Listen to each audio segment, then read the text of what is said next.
Hello everyone, this is -1 equals exponential of I pi, and this video is a preview video of Hero Attack version 1.3. Version 1.3 features 16 heroes, and it will be released on December the 11th. The reason why I'm releasing version 1.3 next weekend instead of this weekend is because with the popularity system, it is very difficult to get enough players to get the game going.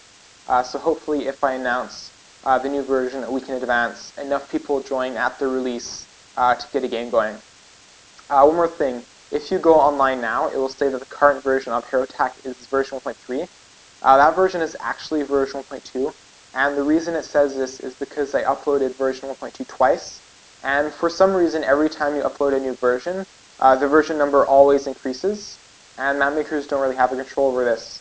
So that's why it says that it's version 1.3 even though it's version 1.2, and when I do upload version 1.3, it will say that it's version 1.4. So it's a bit confusing. Alright, so I'll begin.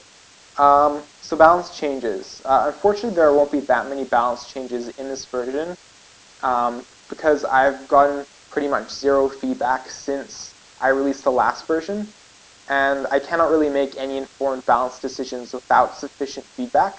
However, there have been a few balance changes. One of the changes is that abilities that make your hero invisible, like the Ghost Hero's personal cloaking ability, now have higher level requirements. So the level requirements are now levels 147 instead of 135. And the reason I did this was because while cloaking wasn't that powerful in the late game, when the enemy players could get had sufficient income to buy detection items, in the mid game these abilities were a bit too powerful because players wouldn't have enough resources to get detection items to deal with invisible enemy heroes. So hopefully this should balance things out a bit. Another change is that the Thor hero's ultimate, Immortality Protocol, now has a cooldown, so you can no longer use this ability 2 times consecutively. And the reason I did this was simply because the ability was a bit too powerful and it made the Thor nearly impossible to kill with some heroes. So hopefully this should balance things out a bit. Another change is that I reduced the amount of armor that armor items give you, and the reason I did this was because when armor items were used on heroes that already had a lot of armor, like the Thor hero or like the Ultralisk hero, it basically made those heroes pretty much invulnerable to enemy units, and it was a bit overpowered. So the amount of armor they give you has been decreased to hopefully balance things out a bit. One thing I noticed was that for the Zergling hero's ability Devour, the one that eats Zerglings for life, that ability wasn't used much, and it was very, very difficult to use because you had 2 Zerglings that you had to use it with, and to use it you had to click on a very fast and very small Zergling that was running past, and it could be very difficult to use. So the change is that this ability is now autocast.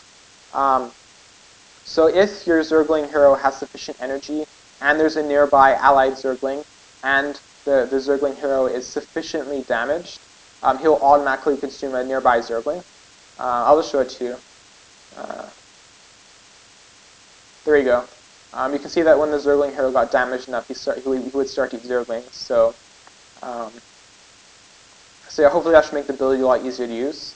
And similarly, the Defiler hero's consumability is also autocast now.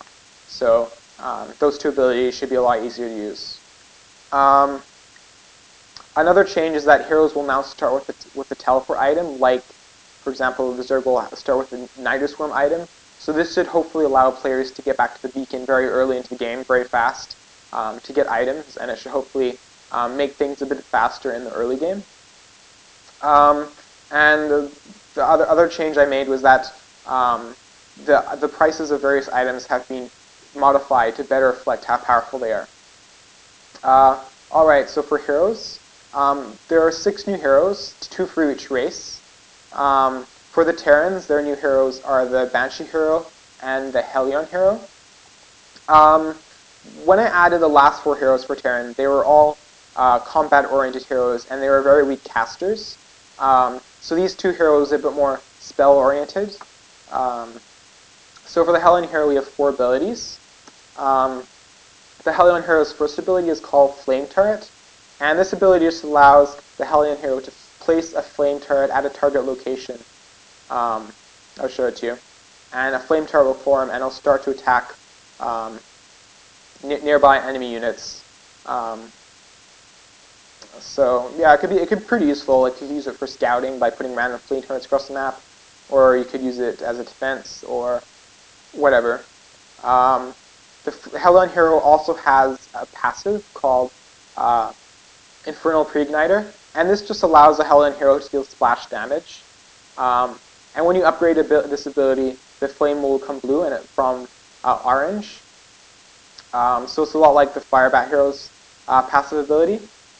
The Hellion Hero also has an ability called Fire Boost, and this ability is really cool. It basically, the Hellion Hero will start to shoot its flame turret backwards, and as a result increase the Hellion Hero's movement speed, but make the Hellion Hero unable to attack.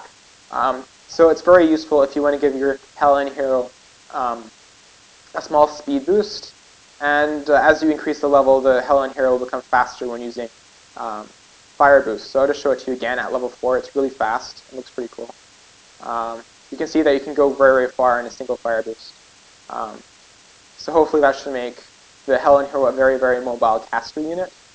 And finally, the Hellion Hero's ultimate is called Flame Trail.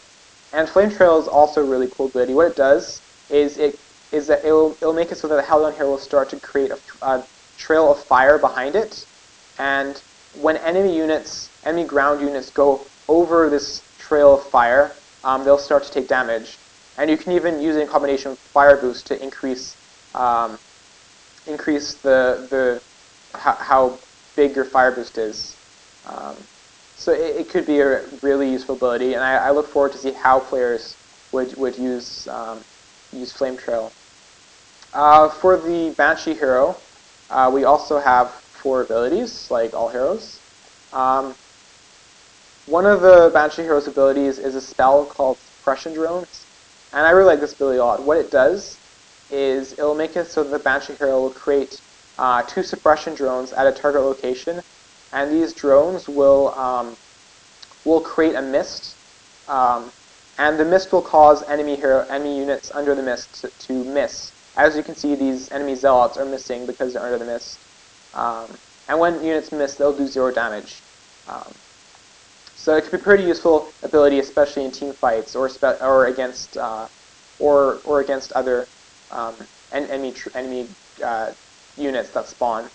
The Banshee hero also has a passive, which gives it evasion. So there'll be a small chance that the Banshee hero won't take damage when it's attacked. The Banshee hero also has cloaks, like the Ghost hero. The Banshee hero may cloak. And the Banshee hero also has an ultimate, which allows it to fly, just like the Phoenix hero. So you can become a flying unit and fly around, and then you can become a ground unit. But the flying form costs a bit of energy to use, so you probably don't want to be using the flying form all the time. For the Protoss, we also have 2 new heroes. We have the Dark Archon hero, and we have the Dark Zealot hero. The Dark Archon was actually a unit in StarCraft 1, and unlike the Archon, the Dark Archon is a very weak combat unit, but it's a very powerful caster. So the Dark Archon has 4 abilities. 3 of them are from StarCraft 1. The first one is Feedback, and this is just identical to the Feedback ability that the High Templar has. So you can drain a target's energy and deal damage based on the amount of energy drained. The Dark Archon hero also has an ability called Maelstrom, which stuns units within a small area. And this is the exact same ability that the Archon hero had in the last version.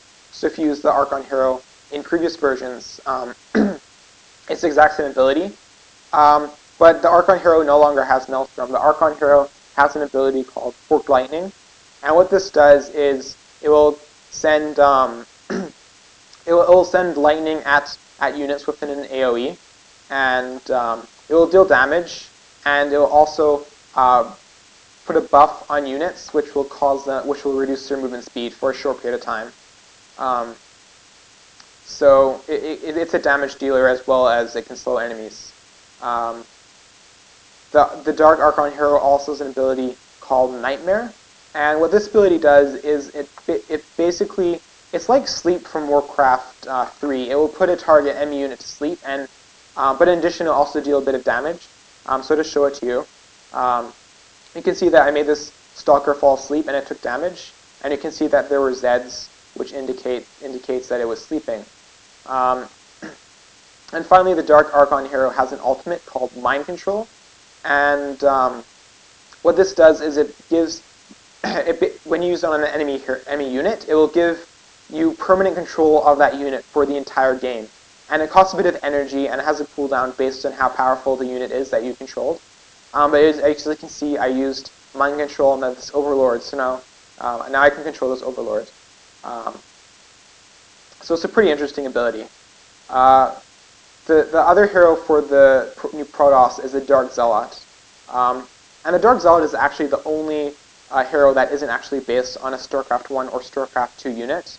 Though I think that the Dark Zealot might be in the campaign, but not quite sure because I haven't played the campaign. But anyway, so the Dark Zealot's first ability, the Dark Zealot is a lot like the Zealot, but a bit weaker. It deals less damage and has less health. But it's a much more powerful caster, so it's sort of like a caster combat hero. Its first ability is Blink, which allows you to teleport instantly to a target location. It's pretty much identical to the Stalker's ability. The Dark Zealot also has an ability called Soul Drain, and this just transfers energy, life, and shields from a target unit, enemy unit, to your hero. So you could use it to damage enemy heroes, or you could use it to heal your hero, or it could use it to steal energy. So I'll just show it to you. So yeah, my hero just absorbed some health from this Overlord. The Dark Zealot hero also has another ability called Shadow Clones, and this ability is pretty much identical to the Blade Master's ability, Mirror Image from Warcraft 3. So it'll create two clones of your hero, and the enemy will not be able to tell which is your hero and which is a clone. And the clones, they have the same amount of health as your hero, same amount of energy, and they're the same level. But they're a bit weaker, like they take twice as much damage as the Dark Zealot hero, and they only deal about 25%. So, and as you level ability, you get more and more Shadow Clones. So I'll use the ability again. You can see that this time I produce 4. So yes, it could be a pretty useful ability. You can use it to confuse an enemy or to deal extra damage, whatever. And the Dark Zealot's ultimate is called Whirlwind, and this is pretty much like the Blade Master's Blade Storm ability, and it's really cool. The Dark Zealot will start to spin around and deal damage. So to show it to you, as you can see, the Dark Zealot spinning around, and it does a lot of damage. Like you can just see how fast the Whirlwind will tear through these photon cannons. So hopefully this hero should be a lot of fun to use. And finally, for the Zerg heroes, we have 2 new heroes. We have the Baneling heroes, and we have the Mutalisk hero. And one thing I noticed about the Zergling heroes was, in previous versions, their ultimate was Baneling aspect, and basically once you got to level 6, players would either just use the Baneling form, or just use the Zergling form, and they wouldn't really switch between the two. So they'd either just spend all their time suiciding its enemies, or they would just not use Baneling form. So as a result, I split the Zergling heroes and Baneling heroes into 2 separate heroes. So hopefully the Zergling heroes so hopefully this just makes the Zergling heroes and the Baneling heroes a bit more useful.